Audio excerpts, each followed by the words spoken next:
Selamat pagi saudara-saudari yang dikasihi Kristus. Mari kita mengawali hari baru dengan mendengarkan firman Tuhan yang diambil dari Injil Lukas bab 7 ayat 24 sampai dengan 30. Tuhan bersamamu. Inilah Injil suci menurut Santo Lukas. Yesus berbicara kepada orang banyak tentang Yohanes. Untuk apakah kalian pergi ke padang gurun, melihat buluh yang digoyangkan angin kian kemari? Atau untuk apakah kalian pergi melihat orang yang berpakaian halus, orang yang berpakaian indah dan yang hidup mewah, tempatnya di istana raja? Jadi, untuk apakah kalian pergi melihat nabi?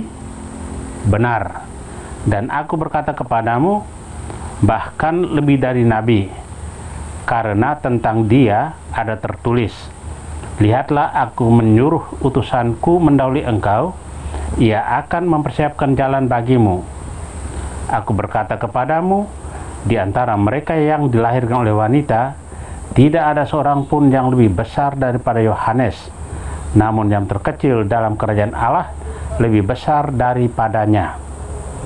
Seluruh orang, banyak termasuk para pemungut cukai yang mendengar perkataannya, mengakui kebenaran Allah karena mereka telah memberi diri dibaptis oleh Yohanes. Tetapi orang-orang Farisi dan ahli-ahli Taurat menolak maksud Allah karena mereka tidak mau dibaptis oleh Yohanes. Demikianlah sabda Tuhan. Saudara-saudari yang dikasihi Kristus, tema yang akan kita renungkan pada hari ini, kerendahan hati. Sebelum Yesus mulai mewartakan kerajaan Allah, Yohanes Pembaptis sudah lebih dahulu mempersiapkan kedatangannya. Dia berseru-seru supaya orang-orang bertobat dan memberi diri dibaptis dan dosa mereka akan diampuni. Ada dua macam status orang yang mendengarkan Yohanes. Ada pemungut cukai, orang Farisi, dan juga ahli Taurat. Para pemungut cukai memberikan diri untuk dibaptis, sementara orang Farisi dan ahli Taurat tidak mau dibaptis. Dengan demikian, mereka menolak keselamatan yang ditawarkan Allah kepada mereka. Di sini, kita dapat melihat kerendahan hati sebagai syarat penting orang dapat mempersiapkan diri untuk menerima keselamatan Tuhan. Yesus menegaskan hal ini melalui pribadi Yohanes Pembaptis yang rendah hati. Namun yang terkecil dalam kerajaan Allah lebih besar daripadanya. Di sini kita dapat melihat nilai kerendahan hati. Dia yang rendah hatilah menjadi yang terbesar dalam kerajaan Allah, sebab kerendahan hatinya memampukan dia menerima kedatangan Yesus yang menyelamatkan. Orang Farisi dan ahli Taurat tidak mau dibaptis oleh Yohanes, padahal dengan sikapnya itu mereka menolak maksud Allah. Ibaratnya mereka lebih mementingkan merek daripada kandungan, lebih mementingkan penampilan daripada kebenaran yang termuat di dalam pewartaan Yohanes.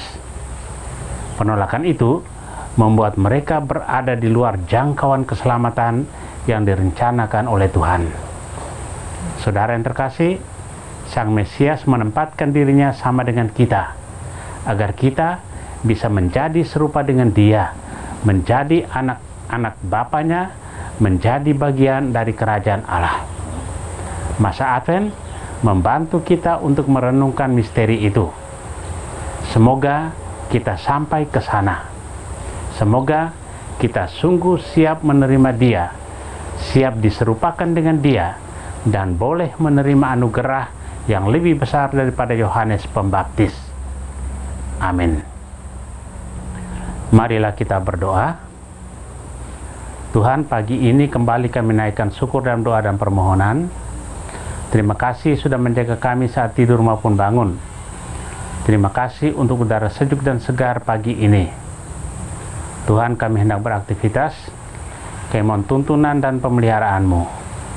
Jauhkanlah kami dari yang jahat, dan berilah kami kekuatan dan kesehatan.